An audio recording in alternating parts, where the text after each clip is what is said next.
Después de todo lo platicado, ahora nada más vamos a aterrizarlo como si nos saliéramos de un quirófano y nos fuéramos a otro quirófano. Y lo que vamos a hacer en los siguientes minutos es explicarles lo que es el contexto médico-legal de todo el entorno de su profesión. Nos vamos a llevar unos 15, 20 minutos, nos vamos a poner a resolver algunas dudas, pero lo más importante que ustedes deben saber es, sí, ya hice la residencia, ya soy especialista, ya trabajo en el Hospital Ángeles, tengo mi consultorio o trabajo en el sector salud, estoy adscrito al servicio, tengo el turno A, tengo el turno B, trabajo en el IMSS, trabajo en el ISSSTE, los fines de semana y todo el entorno natural del médico. No estoy hablando más lo que una vida normal de un médico. Todos los días viendo pacientes, entro a las 7, salgo a las 2, voy, veo a mi familia, me voy en la tarde al siguiente turno, tengo un exceso de carga, no tengo todos los elementos, el hospital no me da todos los recursos, no cuento con todo el personal capacitado, en la noche estoy solo, el fin de semana estamos nada más yo y alguien más, no existe todo el equipo y sin embargo, ante un problema grande, pequeño, el que se presente, la autoridad me va a revisar y me va a dar todo un análisis como si hubiera tenido yo todo el equipo, todo el tiempo, no hubiera estado yo cansado y tuviera nada más 2 o 3 pacientes y no tuviera yo ninguna carga.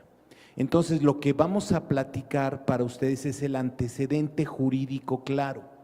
Ya estamos en el hospital, ya estamos en la vida real y ya tenemos que observar qué pasa si el paciente fallece.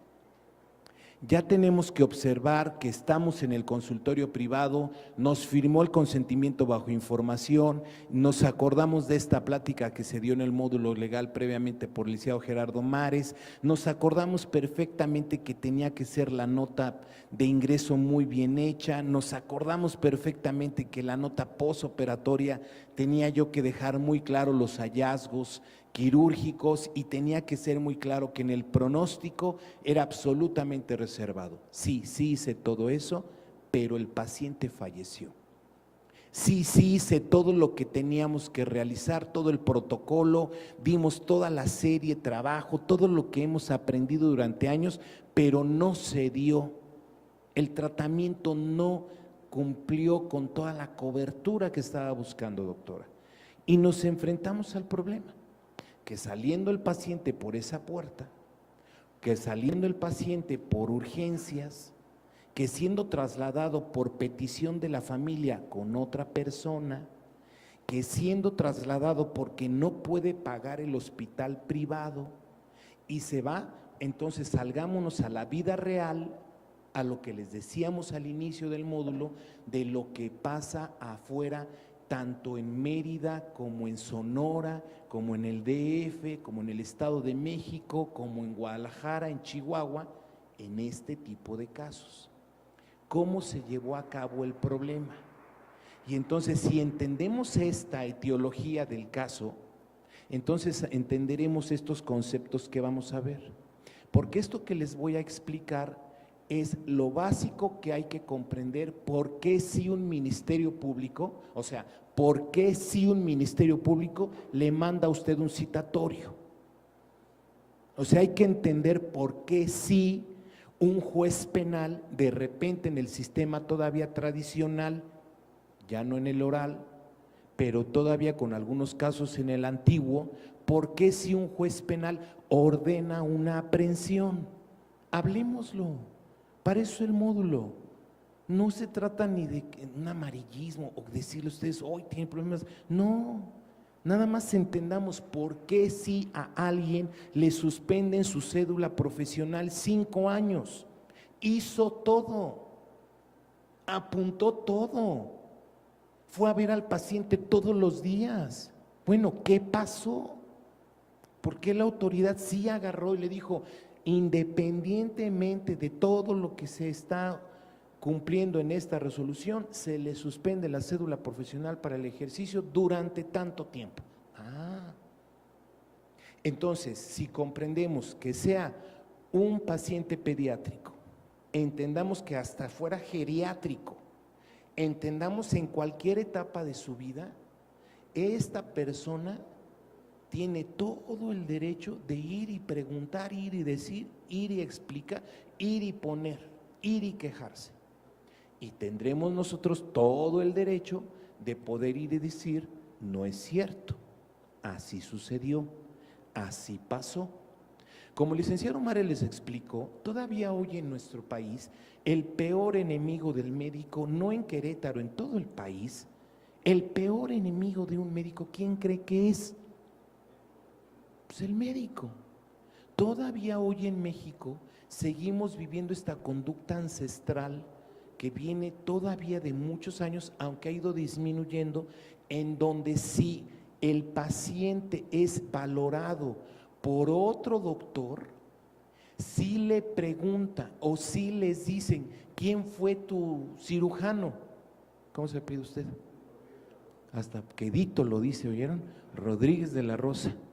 ¿Rodríguez de la Rosa fue tu cirujano? No, pues por eso. No manches. Ese Rodríguez lleva varios. Yo he resuelto todos los de Rodríguez. Y todavía se pone más pesado el doctor, que ya sabe, ¿no? Nos bajó del cielo, es perfecto. Y todavía le dice, nada más dime, ¿cuánto te cobró Rodríguez? Y el Rodríguez estrenando nave, ¿no? Aparte. ¿Cuánto te cobró Rodríguez? Ratero, mano.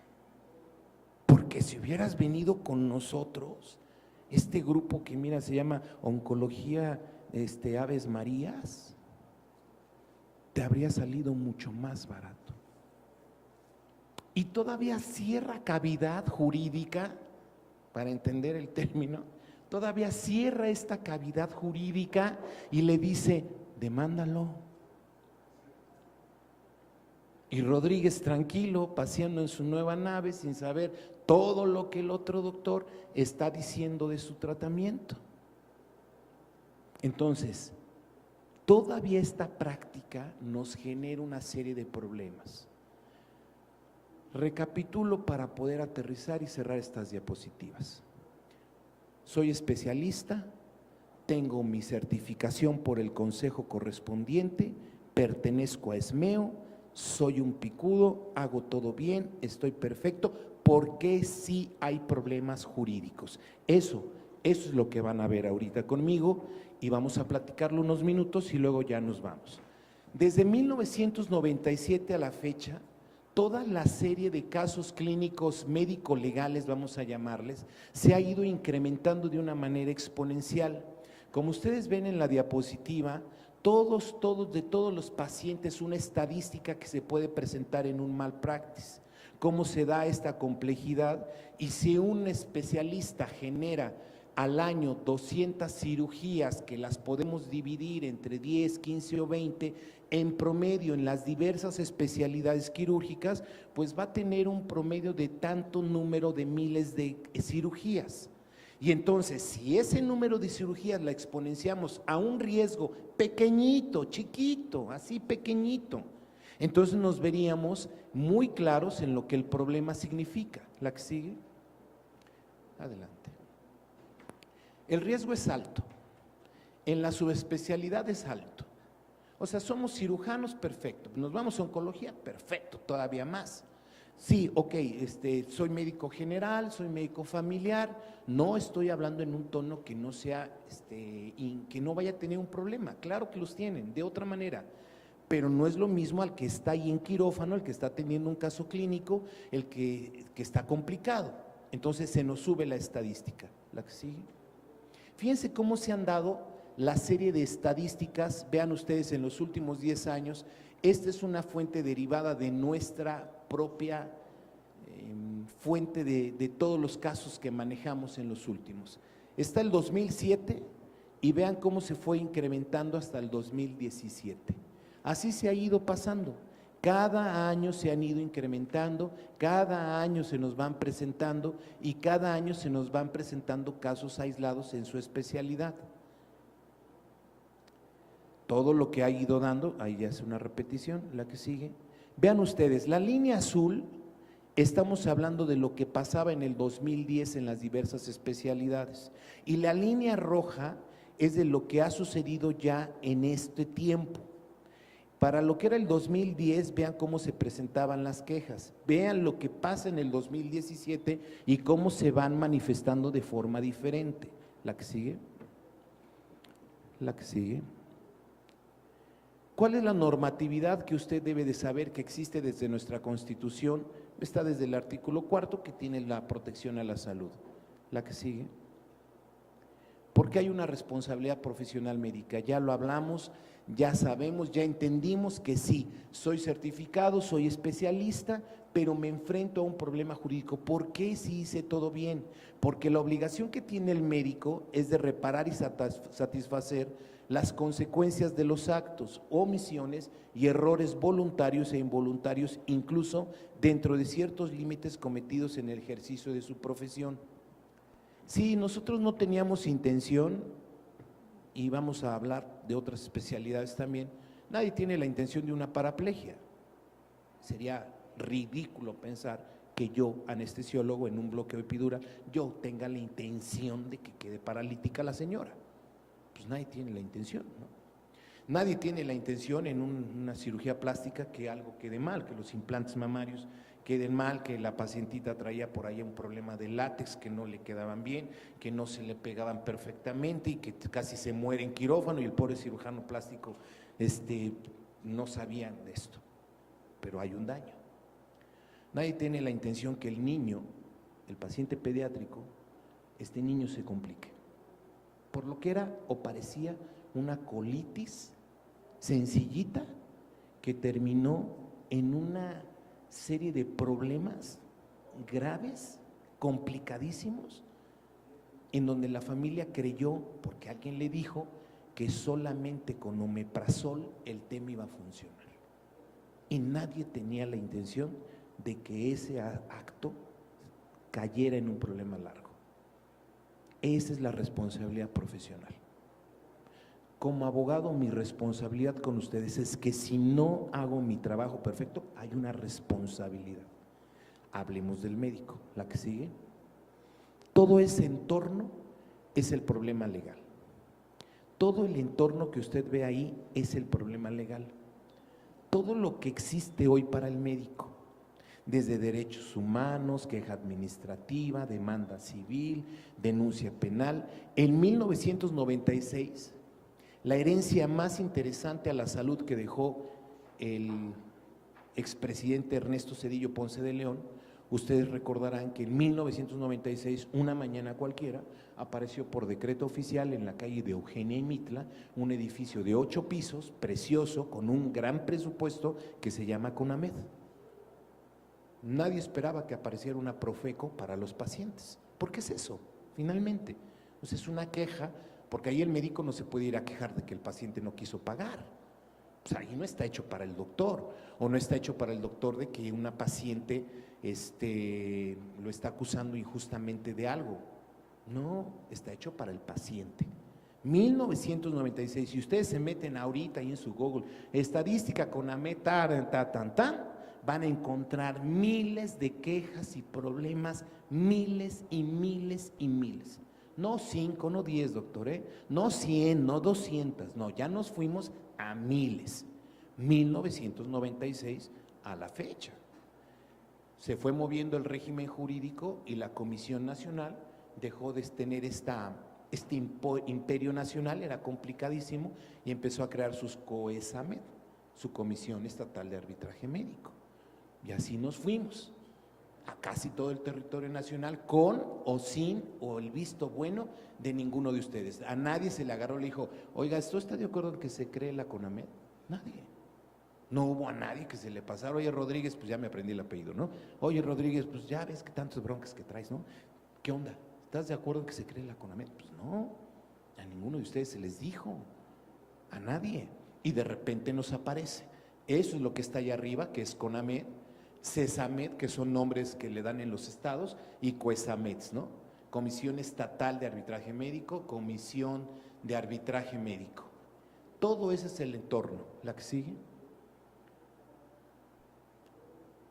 Cuando un paciente acude por la vía civil, déjenme explicarles esta parte.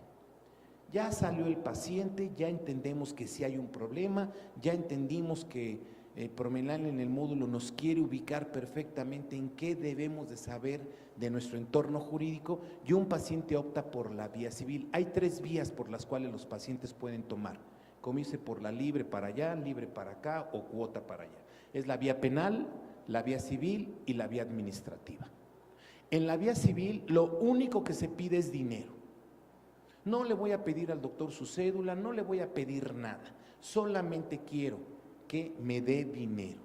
Que me dé dinero que consiste en 3 conceptos: daños, perjuicios y daño moral. El daño, entendido rápidamente, es nada más reembolsame todo aquello que dejé de ganar. Yo ganaba tanto, era jugador de fútbol, o era ama de casa, o era abogada, lo que sea, y yo ganaba tanto, dejé de ganar tanto durante el tratamiento. Daños. Perjuicios, reembolsame todo aquello que yo gasté. Todo lo que yo haya gastado, todo lo que yo me haya llevado en tratamientos, dámelo. Y la reparación del daño moral, que viene todavía de las última década del siglo pasado, así es el término, ya estamos rucos. Ya cuando dices del siglo pasado, ya estamos hablando de muchos años. Este término del daño moral es que yo, paciente, con mi abogado, cuantifico que quiero que el doctor me pague a mí una cantidad que yo estimo porque quedé muy mal, porque sufrí mucho durante el tratamiento y yo le pongo pesos. Esa es la vía civil. Es un proceso largo, costoso, requiere un abogado. El paciente necesita contratar a Eduardo López Calderón, necesita contratar a un abogado en Querétaro para que le lleve ese asunto y el abogado le va a cobrar. Por eso la vía civil, de 10 casos que hay en México, médico-legales, nada más 1 o 2 van a ser civiles, porque el asunto es que a él le cuesta. ¿La que sigue? La que sigue, por favor. Todo eso es. La CONAMED es la vía administrativa, derechos humanos y sus propias contralorías. Ahí ya tenemos otra bronca. Fíjate, ya no es el paciente el de la bronca. O sea, el paciente fue y se quejó en la Contraloría. La Contraloría agarró al doctor, lo mandó a llamar y ya lo juzgó, lo crucificó, le puso su sanción y le dijo: estás inhabilitado, te tengo tantas notas de demérito, o sabes qué, ya le pagué, porque lo que están haciendo muy comúnmente es: yo le pago al paciente y te lo cobro a ti. Esa es la vía administrativa. Aquí el paciente no necesita abogados, realmente él va y hace su procedimiento. No tiene tanto éxito en México, aunque es recurrida, por el tipo de presión donde sí el médico de repente vive en el entorno laboral y por las sanciones que va a traer, pero sí hay un alto número. ¿La que sigue? Esta es la importante. Esta es donde sí ustedes deben saber que esta cavidad sí es oncológica. Esta sí.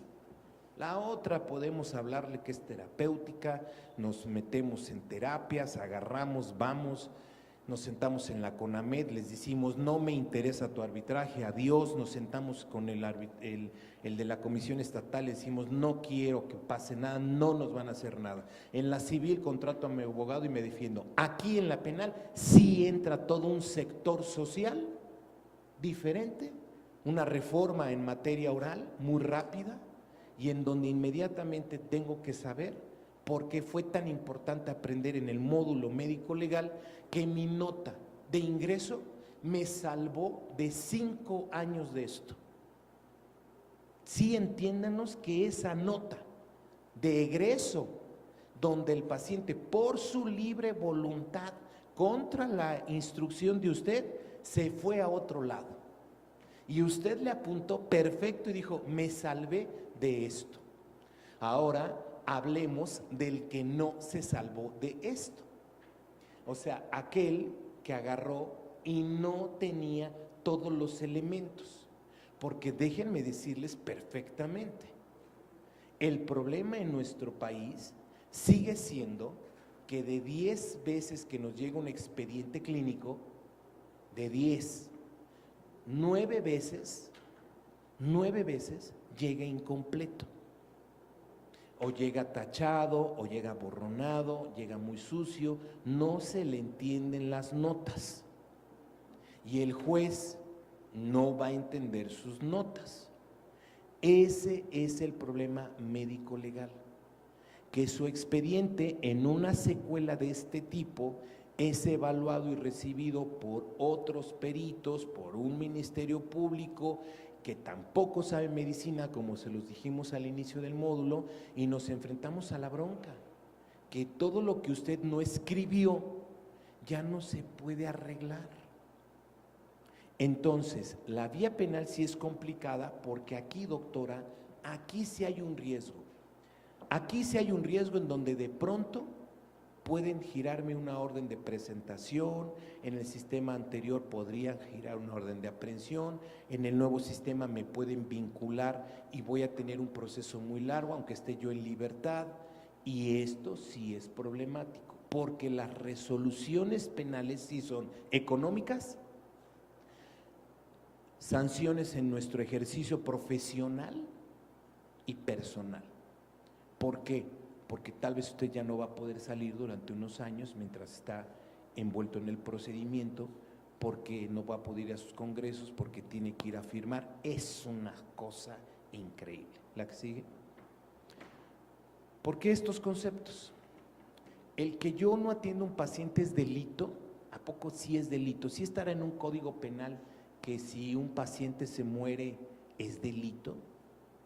Es delito que si el paciente durante todo lo que fue el tratamiento se le extirpó, se le mutiló, se le quitó porque era necesario para su evolución, será un delito si no acredito que era perfectamente diagnosticado. El delito es hacer o dejar de hacer algo, nada más. Adelante viene la explicación de los dos tipos de delitos que hay en México. El concepto de flagrancia. En este término de flagrancia debemos de detenernos un minutito con ustedes y decirles, la flagrancia vamos a entenderla como este concepto de que me agarraron con las manos en la masa, así para que quede claro. Yo me llevé la bolsa de una de las señoritas que están ahí y me fue, y en este momento iba pasando un policía y yo tengo aquí la bolsa. Eso es flagrancia, me agarraron. La cuasiflagrancia, que es otro de los términos que están ahí, es como si yo me llevara la bolsa de las tres señoritas de aquí, no había policía, pero yo me voy corriendo rumbo a San Miguel de Allende con las tres bolsas y pasan 48 horas y me agarran. Es como si fuera en este momento. Esa es la cuasiflagrancia, entendida con peras y manzanas. Déjenme traducírselos al evento quirúrgico donde falleció el paciente. Está hipermolesta la familia allá afuera, hiperencanijada la familia afuera, y usted está en su quirófano. La bolsita, la bolsa, el ejemplo que le estoy dando es esto, así de sencillo. Está pasando que falleció, está pasando algo complicado. Por favor, es importantísimo entender desde el punto de vista del abogado el término jurídico que usted debe de llevarse. Usted se lo debe llevar a su consultorio y a su hospital. La flagrancia es que en este momento la muerte del paciente, en este momento, si vienen por mí, voy a tener que estar 72 horas explicando a alguien que no tuve nada que ver. ¿Y cuántos casos no tienen en donde ni conocían tal vez al paciente, en donde entraron, la llamaron, llegó, tantas cosas que han sucedido? Entonces la flagrancia, muchachos, es de que si tengo un problema, en ese momento el acto inmediato que tiene que suceder es que yo voy a revisar mi expediente, voy a revisar mis notas, voy a hacer y veo que no falte nada porque me acuerdo del módulo médico legal y me voy a hablar con la familia. Rodríguez, sí hablo con la familia, sí llego y le explico a la señora, a la mamá, a la abuelita, al tutor, a quien haya llevado al paciente, sí le voy a explicar. Atendimos, el desenlace es que falleció en el quirófano, y la explicación que le dio le estoy dando a la familia es clara, concisa, resuelvo sus dudas, los veo muy molestos, sé que están muy molestos, entiendan y llévenselo grabado. El policía, el Ministerio Público no sabe medicina, no tiene ni idea de todo lo que usted hizo durante las 4 horas del evento quirúrgico, ni tampoco saben que el paciente cuando ingresó a quirófano era por motivo de una urgencia y que el estado clínico del paciente ya nos indicaba que iba muy mal. Como eso no lo saben, nada más la familia tiene que salir del hospital Clínica Montalvo, Hospital Fátima, el que ustedes quieran, e irse a una delegación y decirle a alguien, murió mi mamá y es culpa de ellos. Con eso, ya olvídense de certificaciones y cédulas, y ya ahí ya somos presuntos, ya nos dicen, ¿dónde falleció su señor? Y aparte van en un mar de lágrimas natural. No quiero tomar esto a un tono donde no sea formal. Quiero llevarlo nada más al extremo tan claro, en donde ustedes me entiendan qué es lo que pasa afuera mientras usted se me queda en el hospital, en el quirófano. La familia está afuera con mucho enojo, con mucha rabia, y está diciendo todo lo que ella vio mal, que la enfermera no lo atendió, que no la quisieron pasar a tiempo, que seguramente se desangró porque en urgencias no le hacían caso, y sabes que ya cuando se la llevaron nadie salió a decirnos nada, nunca hubo un doctor que nos explicara qué pasaba con mi mamá, y de repente nada más salió alguien y nos dice que murió, y yo quiero pedirle que usted lo investigue. Nunca se queda nadie jamás en un quirófano, en un hospital, jamás se queda esperando a ver este desenlace. Repito, salgo, hablo, explico, menciono, enfrento, resuelvo dudas, doy todos los pasos, comento, tal vez hay molestia, la pechugo, todo bien, gracias. Me voy. Nadie se queda ahí. Hemos tenido muchos casos donde de repente nos llaman los doctores, como les mencioné, llevamos 24 años defendiendo médicos de todo el país. Nos ha presentado casos en donde el doctor nos habla y nos dice, estoy aquí, y la familia está muy enojada, va a ir a denunciar, váyase. El primer inmediato a las 3 de la mañana que llaman al call center de medicina legal de urgencias y se le contesta, váyase, y él contesta, ¿por qué me voy a ir? Si yo no hice nada malo. No, es que no estamos diciendo que haya hecho algo malo, son estos términos jurídicos. Es este término jurídico, van a ir por usted, no importa. Yo quiero decir la verdad. ¿Cuál verdad, doctor? Váyase a su casa. No, pero yo no soy un cobarde. No es de cobardía. Y ahí estamos a las 3 de la mañana negociando. ¿Saben a veces con quién hay que hablar? Con las esposas. Sí, la esposa es la que le dice, a ver, hijito, a ver, Rod, guaporro, órale, ya, haga algo, póngase, vámonos. Sí, le hablamos a la esposa, el director general jurídico que aquí está, que es implacable, le habla y le dice no, y ya sabemos, ¿a quién se le habla? A la esposa. Y se le dice, oiga, usted es la esposa del doctor, vuelvo contigo, Rodríguez, ¿ya ves? Bueno, Rodríguez. ¿Usted es esposa del doctor Rodríguez tal? Sí, pues fíjese que pasó esto y no se quiere ir del hospital. ¿Qué cree que sucede? A los 5 minutos ya está fuera del hospital, doctor. Ya se nos fue. Una vez una doctora lo escondió hasta en un aire acondicionado, no me acuerdo dónde y todo. De verdad, nadie se queda, porque sí hay que entender que el Ministerio Público va a llegar y vamos a tener algunos puntos que resolver y vale la pena mejor no estar. Por eso es ese término. Ahora, ¿qué es un delito? Entendiéndolo, como les decía, la explicación, dejar de hacer o hacer algo. Hay 2 tipos de delito, el delito culposo y el delito doloso. De lo más interesante que hay que entender, el delito doloso es causar un daño intencional. ese no se aplica para ustedes. Les dije desde el inicio que no era la intención de nadie una paraplegia, de nadie es intención en otra especialidad que una esterectomía subtotal que no estaba programada para una cesárea programada de una paciente de 28 años primigesta, pues jamás era idea que iba a terminar en una esterectomía. No era su intención. No es su intención del cirujano que en un caso tan sencillo como un dolor abdominal agudo, él no encuentre el apéndice, porque es un apéndice retrocecal que está ahí metida entre todo el intestino, no la encuentra, es de noche, cierra cavidad y él piensa y dice, no, pues no era nada. Se va a su casa, 6 horas después el paciente ahí presenta inmediatamente un cuadro grave, una peritonitis, donde terminan cortándole tantos metros. Pues no era intención de nadie. La que sigue es eso, causarle un daño al paciente sin ser la intención. ¿Por qué actos? Apréndanse estos, lléveselos, estos sí anótenmelos. Esto es el punto serio el punto toral de la plática, son estos temas, estos 4. La negligencia, la imprudencia, la impericia o el exceso de confianza. En eso se va a basar 5 años de juicio. Acreditar que no fui negligente. Sí, atendí bien y lo hice perfecto, porque la negligencia sería el no hacerlo. Regrésame una, por favor. La imprudencia. ¿Cuándo somos imprudentes en un quirófano?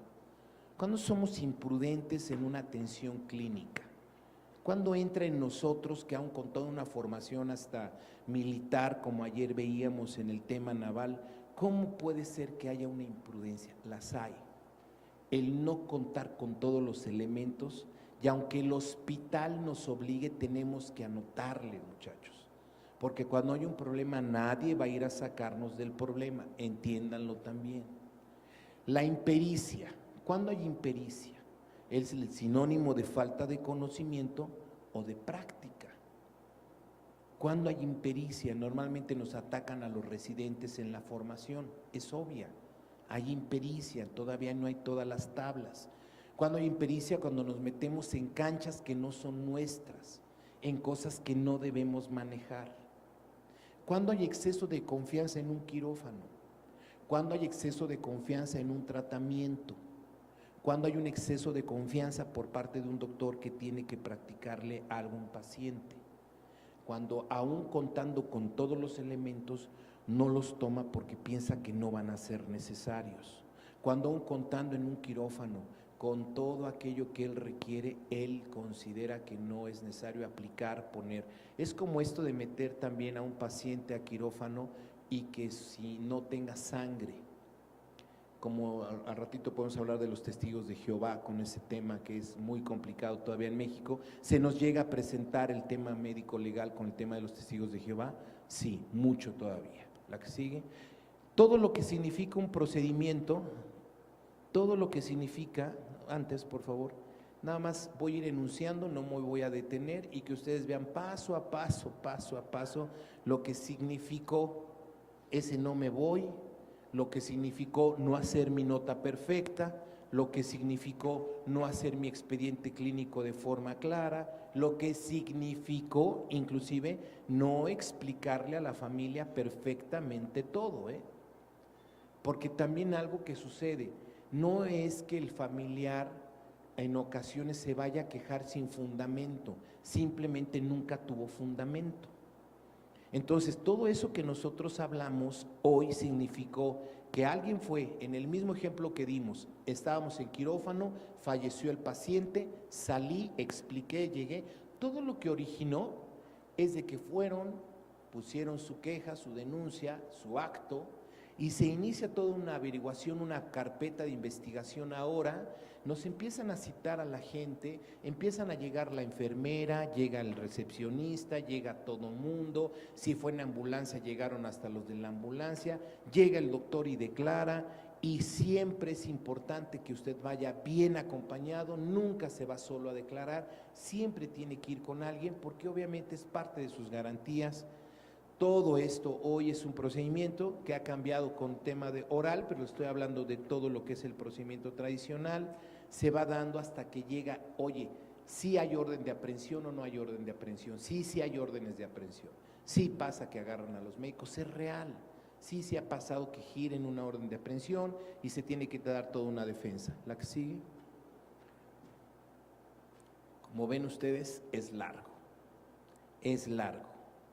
3 años o más, y como al inicio enuncié, sí hay una pérdida de cédula profesional, sí puede haberla, sí puede haber también de que nos inhabiliten, pues, claro, sí puede haber que nos condenen a pagar dinero, claro que es cierto, la amputación de un miembro.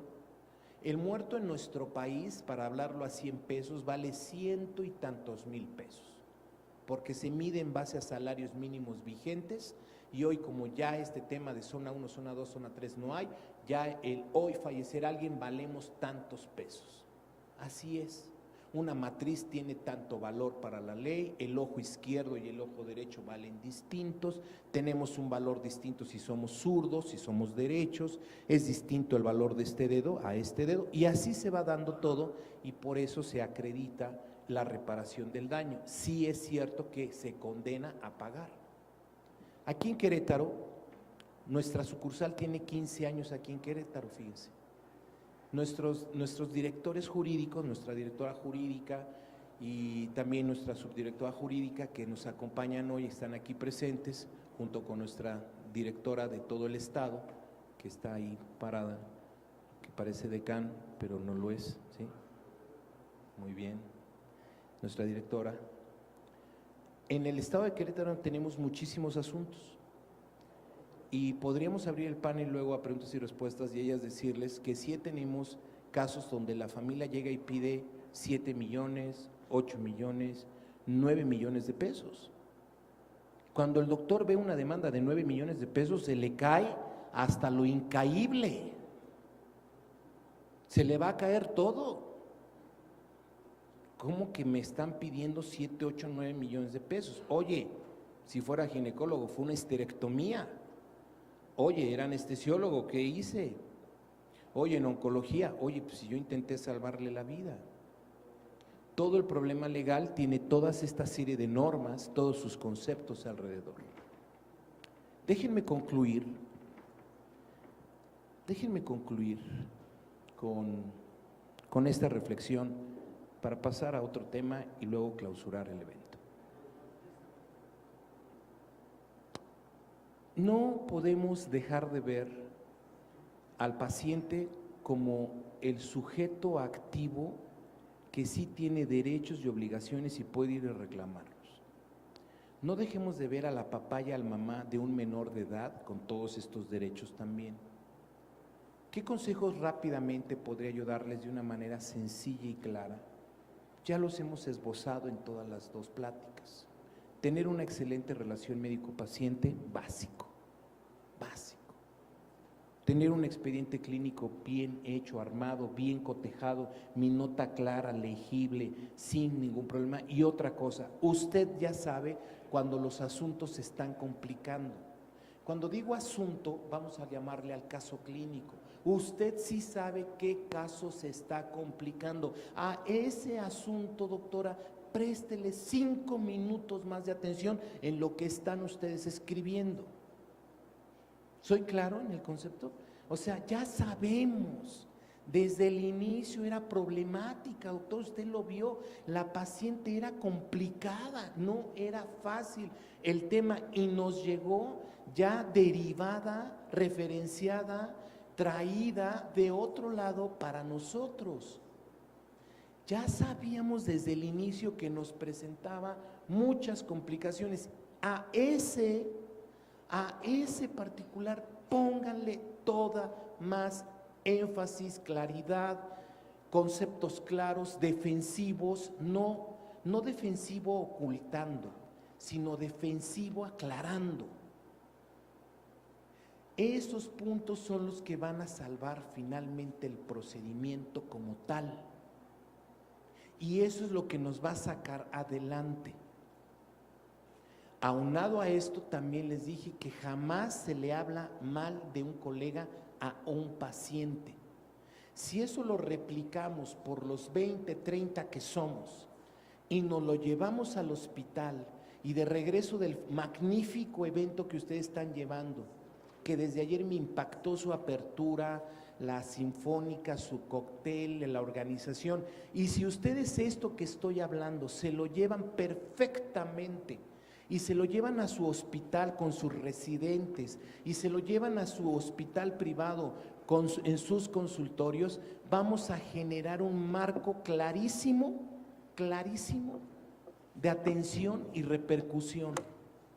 Porque el que usted no hable mal de su colega nos libra de tener un problema muy grave a la larga. Si su expediente clínico está bien hecho, nos va a evitar a nosotros abogados, créanmelo, que hay veces que recibimos expedientes clínicos, nos llega el expediente clínico de una paciente complicadísima de un tratamiento de 6, 7, 8 meses, de una secuela que derivó en cirugía, y me entregan un expediente clínico en donde me llevan unas hojitas X y en donde una nota no se le entiende. Bueno, hasta se la doy a la doctora y tampoco ella le entiende. Ahí está el conflicto. Hay un caso que sirve nada más para cerrar este tema y las preguntas que tengan. Y quiero que vean qué sucedió, omito el nombre del doctor, todo. En el lugar sí se los voy a decir porque lo pueden revisar. Sucedió en Izúcar de Matamoros, en Puebla. La cárcel más terrible que hay en este país está en ese municipio de Puebla. Lo más terrible que hay en México está en un lugarcito que se llama Izúcar de Matamoros. Y un cirujano general vivió la pesadilla más grande de su vida porque un sábado una señora tiene de producto o de su cesárea un óbito. Vayan conmigo, en 2 minutos, 3 minutos les voy a dar lo que pasó en meses. Una paciente ginecológica tiene un óbito. Eso sucedió hoy o ayer. Ese mismo día, una abuelita, no la mamá, Izúcar de Matamoros, no la mamá, llevó a su nieto que tenía 6 días de recién nacido, 8 días, muy gravecito al hospital. Y el nene lo reciben en urgencias, inmediatamente le dan la atención, lo reciben, se lo llevan y el nene de 5 o 6 días falleció. El de la abuelita falleció. Hay un óbito, hay uno de 5 o 6 días y fallece. Viene todo el tema natural, ustedes ya conocen, omito tiempos, momentos. La abuelita está sentada y ve salir a una enfermera con un bulto. Todo esto así lo narraron. Fue corriendo con un bulto. Era una enfermera que se le hacía tarde porque el único camión de Izúcar a Puebla salía a tal hora. Salió con un bulto. La abuelita se quedó viendo a la señora del bulto. Posteriormente llegan y le entregan el cuerpecito. Y le entregan un cuerpecito, cráneo sumido, con todas las señas de dolor. Ella acababa de llevar a su nieto. Y entonces dijo, este no es mi nieto. Ay, claro que es su nieto, señora. No, este no es mi nieto. Claro que es su nieto. No, yo quiero hablar con el director encargado, que este no es mi nieto. Y un cirujano general, picudísimo, certificado, profesor sinodal del consejo y todo, que trabaja en ese hospital ese día cubriendo ese turno, Al escuchar a la abuelita gritando, diciendo, este no es mi nieto, quiero que me digan, me robaron a mi nieto, seguro fue la enfermera que se fue, y todo eso lo denunció ella después. Sale el cirujano y en lugar de haberse detenido 10 segundos, 5 segundos, nada más le dijo a la señora sin ver el producto: así son todos los bebés muertos, señora, ya váyase. Preso, porque la señora no se quedó ahí, se llevó al nene, no se cree que sea su nieto, denuncia, hacen todo su proceso de velación, lo entierran, a la del óbito le entregan un cuerpecito del recién nacido de 6 días, la del óbito inclusive narró después, porque lo resolvimos hasta muchos meses después, dijo, yo vi hasta mi niño bonito, Rosita. Cuando entierran a los dos, hacen la exhumación posterior porque un ministerio público se compró el cuento de que eran traficantes de niños en Puebla. Véanlo en Google, está todo esto ahí reportado, no es privado. Y entonces empezaron a perseguir a los doctores que robaban niños. Mandaron a hacer la prueba de ADN, exhuman un cadáver, exhuman otro, y hubo ¿cuál creen que fue la resolución del ADN? No eran los mismos productos. Sí se roban niños en Puebla. Se arma una cacería federal. Y al doctor, meses después, sin saber, en Puebla, con lujo de violencia, porque era el ladrón de niños junto con una banda de enfermeras que habían salido corriendo ese día con unos bultos. Llévese mi consejo después de haber defendido tantos años a médicos. Ser profesional de la medicina es un gran privilegio, pero es una alta responsabilidad. No componemos máquinas de software, no atienden ustedes iPhones, no resuelven ustedes problemas operativos de una empresa. Resuelven vidas, atienden vidas, y eso es de lo más bendito que ustedes pueden hacer. Cuídense después de todo lo dicho, porque su profesión es de muy alta estima y créanlo, que han ayudado a muchísima gente. Estos fueron nada más los puntos que hay que mejorar. Muchas gracias. Gracias por haberme escuchado. Muchas gracias.